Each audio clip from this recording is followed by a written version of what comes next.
I've got everything under control, just like I always do. Never had anything under control. You are lying. You are lying. No, I just cut out the parts where I don't. It's Editor, genius. Keep this in. Editor, keep this in. No. This is just guaranteed. I'm not sending this to any of the editors now. I'm doing this one. Chris, keep this in. Oh.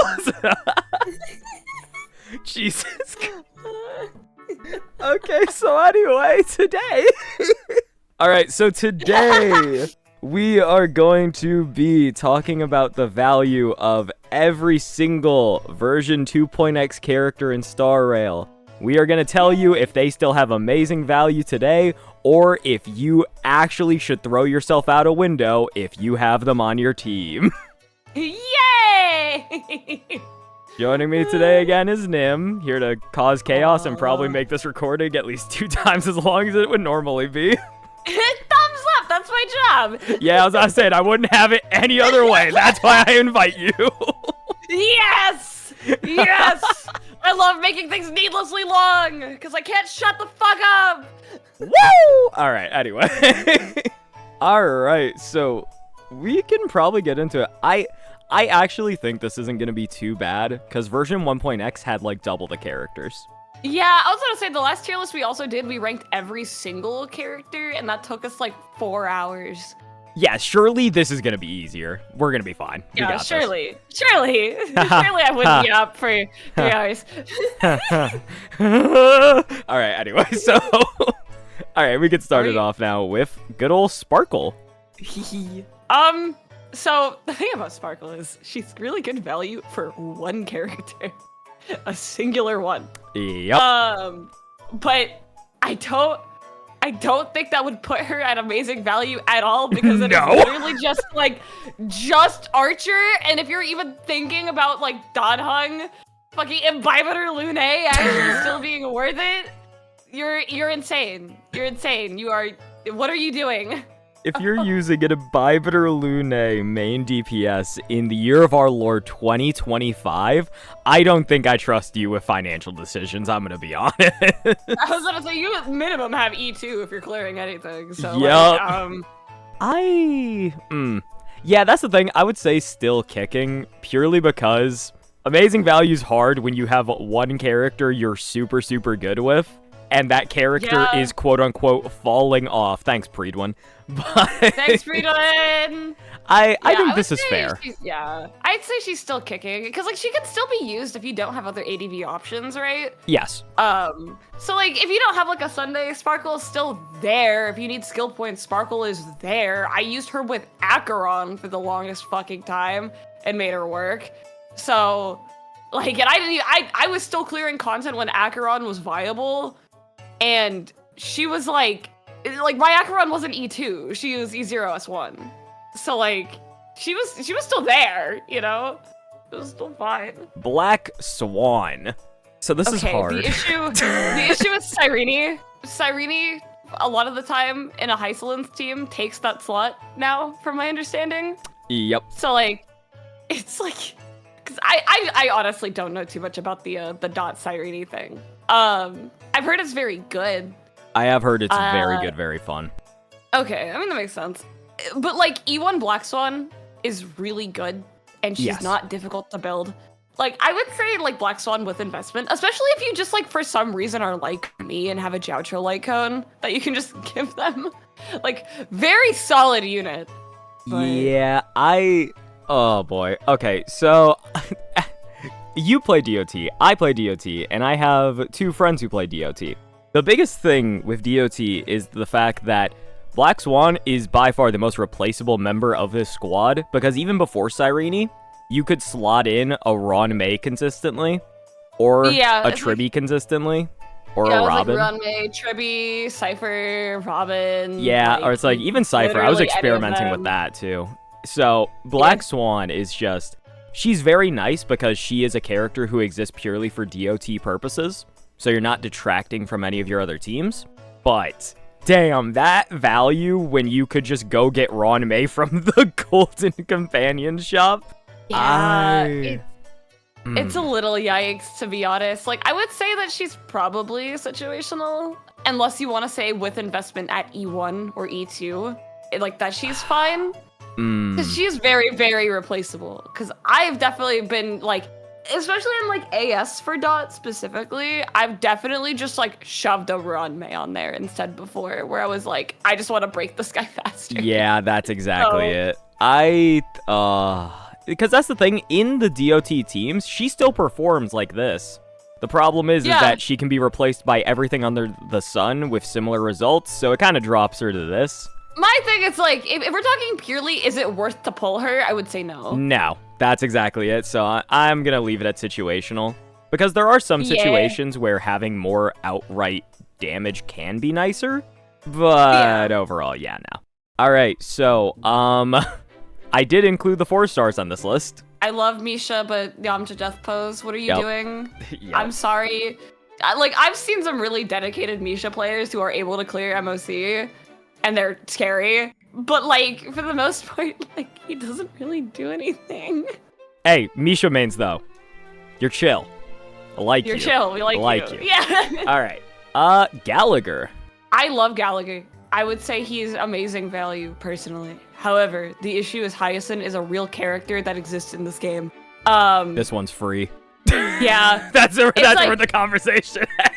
It's amazing value. The issue is, I don't use him anymore because I have Hyacinth.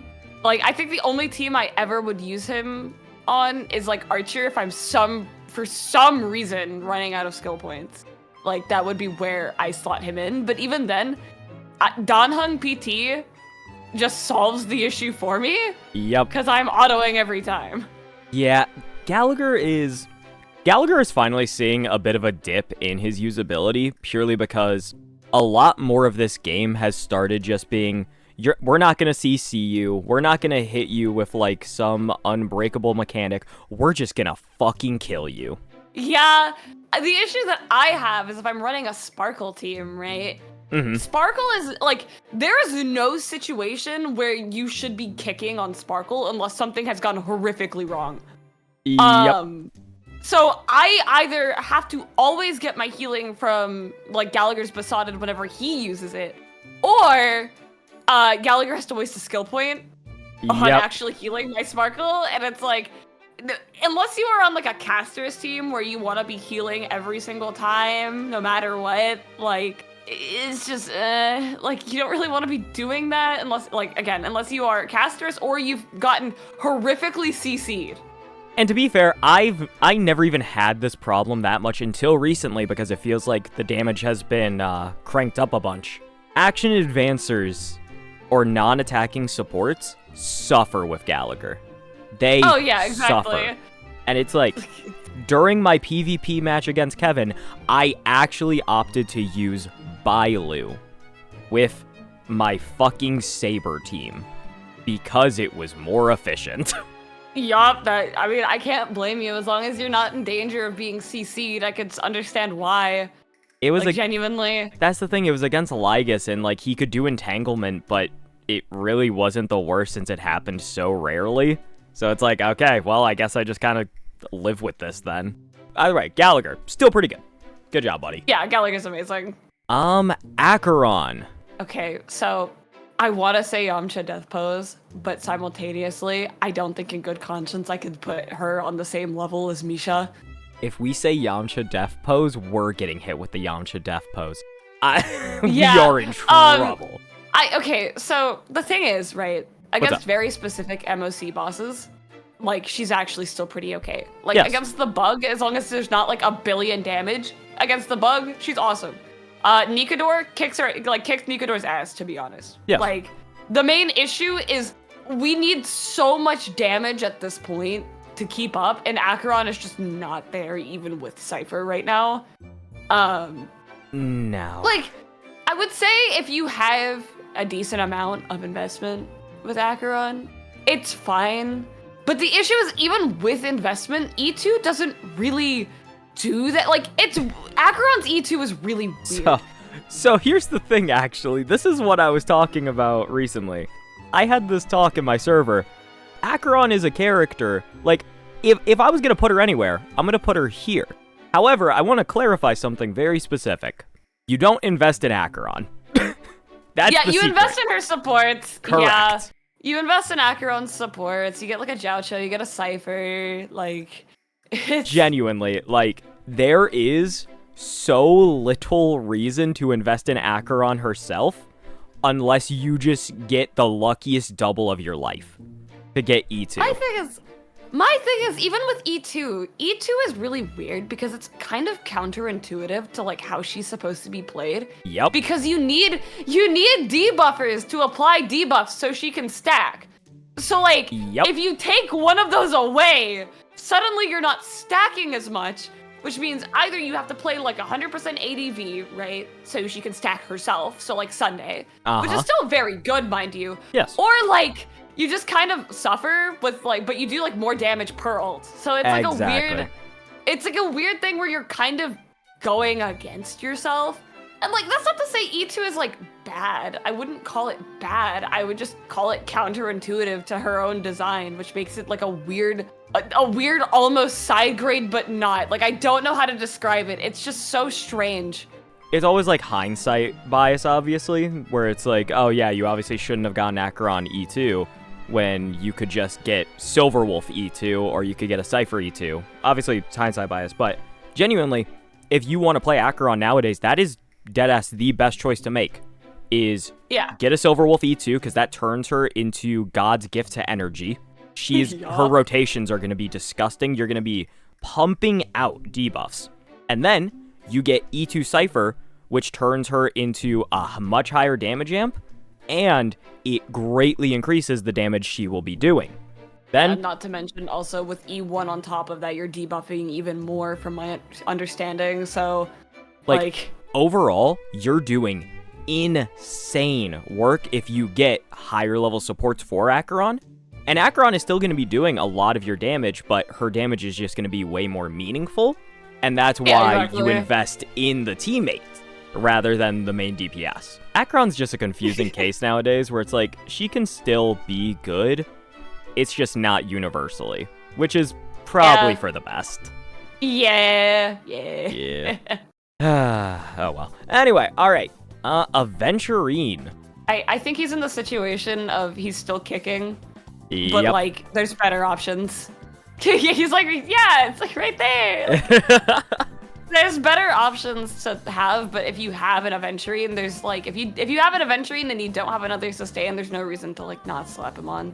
And that's the thing, is that like, if you are a person who missed out on the DHPT, or specifically if you fucking hate AoE bosses, Aventurine is an incredible pull to get. He's amazing. Like, if you're playing follow-up, you need debuffs, right? So, like, again, if you're playing follow-up, he's great. I would still consider him probably better than Danheng in a Feixiao team, specifically because of the amount of follow-ups that you generate. If there's AoE bosses, he just fucking eats them.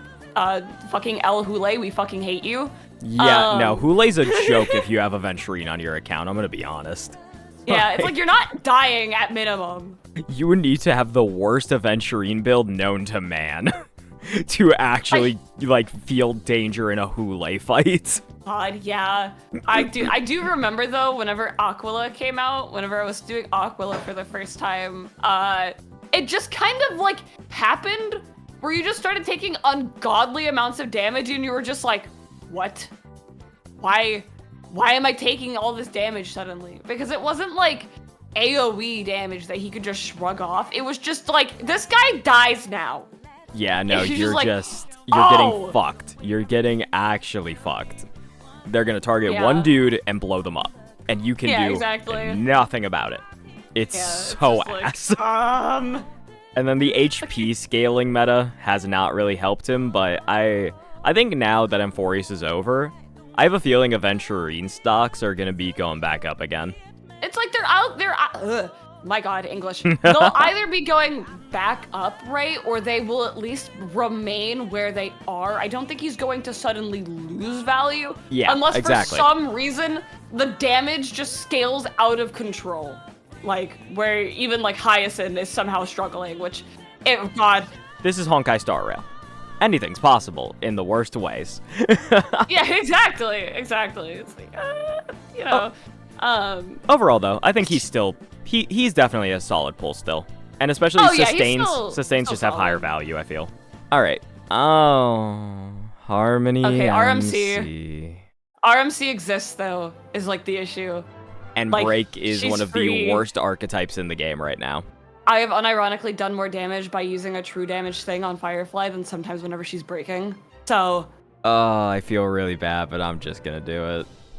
Yeah, like, you've been... Like, I think the only situation is Rappa. The only time you would ever use this is Rappa.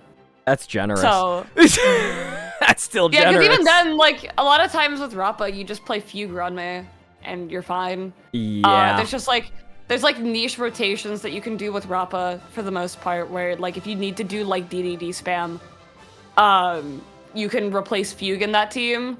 Yep. Or you can just go sustainless and DDD spam, but like other than that, it's like Yeah, and that's the worst part is that like even for Boothill and Firefly, like Firefly can technically make use of Harmony MC still for sustainless, so that's good. But then Boothill straight up cannot use it because it's way better to have an action advancer. Just way better to use Sunday. It's way better to have an action advancer. Also, a lot of the time, you need to be doing so much damage on Boothill to run him sustainless because he will kill himself. So, like... It's... I just feel bad because I love Harmony MC so much. They are so fun to play. They just don't hold up right now. Unfortunately. Yeah, as soon as Break is viable, again, she'll probably do pretty well, but... Other than that, it's like, Pain. All right. Boothill. He's still kicking. He's having a good time. But with investment, This is the definition of with investment. If you have an E2 Boothill and an E1 or E2 Fugue, you are going to eat the lunch of every boss in this game, basically. Even the AoE ones. With investment, he can brutalize more things than he can't, and that alone is a very valuable trait to have. Yeah, exactly. Like, my sister has, like, an E1 Boothill, and, like, she's vibing the fuck out, to be honest. Like... There you go. Like, that's it. There you go, Boothill. Like, as long as Boothill doesn't kill himself, you're fine. Yeah, please be very confident that you can run sustainless before you run sustainless Boothill. Please be confident in yourself. Exactly. Because otherwise, you are going to have no fucking fun. You just see Boothill pull out the gun and then he just gets shot in the head. Like, oh no! It's like a duel between like two bosses, and it's like, you know, like the westerns, right, where they like take like 10 paces and then they turn around, and it's just like you do that with like any boss, and the boss just fucking like smokes the shit out of Boothill. Yeah, exactly. It's just my cowboy. All right. Now I want to put a fucking cowboy hat on Nikator. What the fuck? All right, so Robin. Robin is still absolutely fucking insane. Like, there's not even a doubt in my mind. And if you get you even better. Honestly, like, I'll do those. Cause like, can you do me a favor if we're doing it by like that? Can you swap Aventurine and Sparkle's positions real quick? There we go. There you go. But yeah, Robin is like, here's the thing, is that because of HP scaling dominating the game, she hasn't been quite as useful lately, but you can still use her. That's gonna change! Yeah, I was about to say, HP scaling better be done after this Amphorius shit. Oh, man. But she's still good with a lot of the other characters. Like, she's still gonna be useful with, like, Feixiao. You can use her with Aglaia. You can use her with Anexa. You can use her with, like... with Herda. You can use her with Herda. You can use her with DOT, yeah. Like, there's never going to be a case in this game where a full team-wide action advance is a bad thing. Exactly. Like, that's exactly it. As long as she has that, she is going to be very high on these lists always, because as long as you are not mainly an HP scaling player, if you have any normal crit damage DPS, I can recommend that you get Robin. Like, that's insane. God, what did they do when they designed that character? How did they improve on that is the scary part. Yeah, that's... That's the scary part. How did they improve on that? They made Tribby. God damn it, Tribby. God damn it, nuclear baby. All right. Moving on. Baby. We're going to talk about Firefly. Okay, at E2S1, with invested supports, she can still exist. E2S1 But is it's, like still genuinely a pretty good character. Anything below E2S1, you're not going to be having fun, I feel like. Yeah, it's like with investment, she's fine. Otherwise, I wouldn't know. You know what? Let's No. let's just save ourselves some time. Yeah, with Rappa, there's investment. Fucking Feixiao, you can also probably just move up there. Actually, no, we're talking about Break specifically right now. Yeah, we're talking about Break Yeah. specifically. Also, I'm gonna be so for real. I think Feixiao still has more of a leg to stand on than these bozos. I'm gonna That's be fair, so for actually. real. Fucking, yeah, with investment, Rappa's like insane. Like, probably Yeah. one of the best imaginary dealers in the game. Like, although to be fair, her competition is Mighty, and without investment, Mighty doesn't hit like that hard. Like, he hits pretty hard, but it's not like, it's not Casterus. So Yeah, that's the exact problem. And I'm like, the bar is a little lower for imaginary damage dealers. I'm so happy that Cyrene exists to help out E0 Mighty. Like, that's actually such a nice boost. I'm gonna be so for real. I would just rather invest in Mighty E1 than Cyrene, probably, for that team. I No, think. no, But- literally. Is it no. actually that good? You get an immediate Godslayer be God without using your charge. That was a lot of talk Oh, about makes Mighty. sense. God, I just. You can cut it out of the video, smiley face. Oh, it just makes me so sad. I love talking about Mighty so much. He's such a... This game fucking hates him. They want that man dead in a ditch, and he can't die, so he's just lying there. Poor bastard. All right, next Oh, up God, but is yeah. Jade. Okay, so this might be controversial, but I think Jade is actually one of the higher units on this. Oh, yep, think- that's controversial, all right. My thing is, like, I genuinely think that, especially for pure fiction, with a little bit of investment, Jade is really good. I think people sleep on this character way more than is deserved. I do agree with that. I mean, I think I would be comfortable with her going in situational, but, like, I feel like she's way more solid than people give her credit for. So I'm like, I don't want her to. My main thing is, I'm like, don't forget about Jade, because she's still pretty good. Just don't Yeah, forget about it's her. like, I don't think she's not Yamcha Def Pose, and it's like, people just forget about her, which is the biggest thing. But at the same Yeah. time, her niche is just, like, her It's niche. like Herda and PF. Yeah, pretty much. if you just, like, Thirda is literally just a better option, almost entirely. Well, And it's then, like you run her with Thirda, which is yeah, really nice. and then you can run her as well, unless you're trying to do, like, split sides, in which case you do one side, like, Jade Lingsha, and then the other side is Thirda Mini Herda. Does Jade Lingsha still do damage? Okay, yeah, Like- so somebody in the comments, can you answer this for us? Because Like, does Jade Lingsha actually still do damage? Because that's like one of my favorite combinations, but I don't own either of the characters. I know somebody in my comments, I know a viewer who has Jade and has them at least E1. I know who the fuck you are. You've commented before. Answer my question, please. I'm on my hands and knees. Tell the thing me is, if I E1J remember- does damage with Lingsha in pure fiction. She's just So- a very peculiar character. And it's like, she can have places where she kind of shines. It's just, in terms of specifically an AoE dominated thing, you have Acheron just ulting. You have Rappa, and then you have Anexa. Where is Thirda? Cassie. Thirda. Cassie. Asterisk. I'm gonna be so for real. You hyper invest in highest, and that might be a better fucking DPS.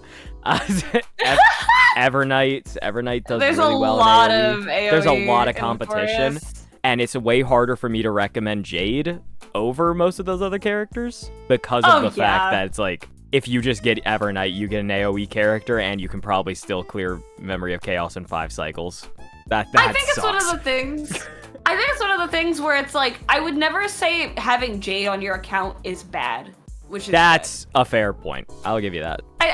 I think situational is fine. Yeah, I'm looking at Black Um, Swan, and I'm like, I can't do it. I cannot. Well, it's also like they it's like they both fill a niche at like E1. Yeah, exactly. And they're vibing. Exactly, and they're more replaceable at E0. That's the biggest thing. March 7th Hunt. So I'm biased. issue. Okay. Okay, sorry, I'll let you talk. I like March 7th, but mine doesn't do any fucking damage. Like, yeah, this is like, okay, but I feel like I'd still rather have a topaz in that slot a lot of the time. So it's like, No. I don't Let know. me cook here. Let me cook. As Okay. the 36th ranked March 7th hunt player in the world. No. That is straight up like one of my best builds by far, actually. like if you look at like Seal-a-Land. kind of on accident as Yeah, well. Like, I you just- didn't really intend for this. I did not mean to make my March 7th hunt that good. It's just more so that I kept working on her because I was really upset that I couldn't get what I wanted, and then she just ended up that good. Yeah, that makes sense. My fault. All right. So I think the issue is What's up? whenever follow-up becomes relevant again. For the most, like, I wouldn't say follow-up is entirely irrelevant, yeah. but whenever follow-up is more relevant, she really would shine. It's not really But that great right now. then you have The issue is Cypher is a real character in this game. Yep. And you just get like an E1 Cypher and you're kind of just chilling out, to be honest. She just doesn't have a super great spot right now, especially since follow-up has been a little dead for a little bit. It's just so hard The because issue she's is, like, still her- so good. Yeah, I think the issue is her usability is tied to Feixiao, so if Feixiao suffers, she suffers with her. Yeah, because So- Ratio is Ratio is not a real character right now. not anymore. Please buff Ratio. Actually, buff Jing Yuan first. Buff Jing Yuan first. I like Jing Yeah. Yuan more. I don't have him, but I like That's him more. fair. I could say, like, if you would wanted to put her in, like, still kicking, or, like, with investment, considering Topaz's light cone. The investment is Topaz's light cone. That's so fair. I was gonna say the funniest thing is that with investment, but your main DPS gets the investment of Feixiao. Nope, that just means you use Moze. Yeah. It hurts me to do it, but I guess it's situational. Yeah, that's exactly it. It's a hard life for March 7th hunt, but I just still love her so much. Yunli. I'd say situational for beating Hulei's ass At best. specifically. At best. Yeah. Because we talked about this earlier. Like, there is not much to say about Yunli, purely besides bosses don't attack frequently anymore, they just fucking kill you. Yeah, they just kill you. It's like, okay, you're kind of like a Hulei counter pick. And that's That's kind of it. it. At least she has that going for her. Yeah, I just wish there was more to do, because, like, I love Yunli's kit, and I hope that we get, like, another boss that just hits a shit ton. Because, like, if Flame, because, like, doesn't Flame Reaver have physical res? Yes, I believe so. If he didn't have physical res, I could imagine actually picking Yunli into him, because he does hit quite often. Oh yeah, I think it's because people kept nuking him with Boothill. Can we rework Yunli's kit so that she initiates a duel and is just constantly doing counters? That'd be awesome. Thank you. That would actually be amazing. And the sustain that action advances enemies. All right. Yeah, exactly. Jiaoqiu is up next. The Cypher is a real character. I would never tell anyone in good conscience to build Jiaoqiu right now. Okay, yeah, so that's the thing. His one situation is he's good with Acheron and Pure Fiction. He is holding on to this tier by the skin of his... Like, he is grabbing on with his nails, barely holding on. Yeah, it's He like, it's should be genuinely dead. like... he should be dead, but he's like so good for Pure Fiction specifically. Yep, that's exactly it. I just, in good faith, I could never be like, yes, you should pull Jiaoqiu right now. Yeah. Don't, like, no. They need to buff him. They really need to buff him. Next up is Moze. Okay, I love this character, but he's like literally tied to you having like an E2 Feixiao. Yeah, so that's the thing is that here's how I break it down to people. If you have E0 Feixiao, I think March or Topaz is better. E1, kind of a non-factor.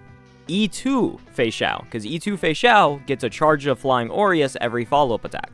That is when Moze gets significantly fucking better, because he's still a good damage dealer, but also his attack rate is also pretty damn good compared to the other two. Yeah, exactly. He does a follow-up pretty fucking often. Exactly. So now you swap in Moze, and your frequency is way higher, you're getting way more ults, it's way more beneficial. does it allow for attack boots Feixiao? I just see the numbers swirling in my head. Because now I've learned, now I have to factor in the enigma that is Windset Feixiao, because I hate to admit it, it is unfortunately very real. So now I have to think about, oh my god, I hate that I hate that what the nerds have done to me and have given me a higher understanding of this game, because then I do this shit where I just sit at my fucking chair and think about nothing but numbers for a minute straight. I remember I was in call with people and for 30 seconds straight I talked about defense shred values and how they add up. I stopped talking and I'm like, I'm so sorry I just did that. It's like help. Oh. It's okay. It got called hot, so I'll take it. But it's that was. Honestly, I can understand that though. Motherfucker's like a guy with a brain. I guess. Shout out, my friends. Anyway, Moze, I think he's also the definition of situational. We're gonna put him right next to March. Yeah, I that's fine with me. Okay, only 4 more. Feixiao. Okay, so do we just want to put like Feixiao where you? Because like I think still kicking is fine. But like, I think this is fine. Like if you want her to really be great. Actually, yeah, I would be put her here. at like the top of with investment. Yeah. She would be here, IMO, but because like I think her minimum investment for her to actually be like totally viable is with Light Cone. Honestly, I don't want to have to rank these two next to each other because they exist in like the same spot in my mind. Yeah, they really do. Like, I'm gonna leave that. I think Feixiao's a bit better because you don't need quite as much investment. Because with Acheron, you need investment in like probably like 2 supports. Yeah, exactly. Whereas you get like a pretty damn good support or a pretty damn good support for free. So yeah, exactly. It could be worse. Lingsha. Sustain tax. Yeah, I would still say she's fine, but she has the issue of Gallagher, but she's like a not free Gallagher. Yep, and that's why she's low-key worse than Avid in my mind, because her healing numbers, her overall sustain, is honestly not that good nowadays. Yeah, the issue is Nikador fucking kills you. Yep. And then you just are like, well, that's awesome. Thanks, man. Sick, dude. Like, love that. Sick. Go fuck yourself. It's like if you don't have any kind of like proper DR or you don't have like a shield, a lot of things in this game just kill you. Like it's not great. Yeah. So. She's not bad and she has a lot of offensive capability. And it's like with investment, once again, broken record here, with investment, she can actually be pretty good and she can be like a proper DPS for you in pure fiction. Yeah. But overall, I don't think she's bad. She has good, she has good enough healing. I just don't think she's really competing with, like, Avin and all the other big supports right now. I will say, like, as much as I like Lingsha, hindsight is a bitch, because now thinking back, why the fuck do we have a break sustain that is pretty SP intensive for break teams which are all pretty SP intensive? Yeah, and then Gallagher's just there. Like, yep, that's exactly the fucking problem. Honestly, I'm gonna move him down just so we can finish the break talks overall. Fugue. I would say she's still kicking. Like, she's still really good, but the issue is she's hindered by the DPSs that she is forced to support right now. Yep. That is the best way to put it. She is getting fucking stuck in a ditch because she has this, and this to work with, and everything else is like a net loss in damage. But if you want to make this, or this work, You need her. You need her. You need her for these two especially.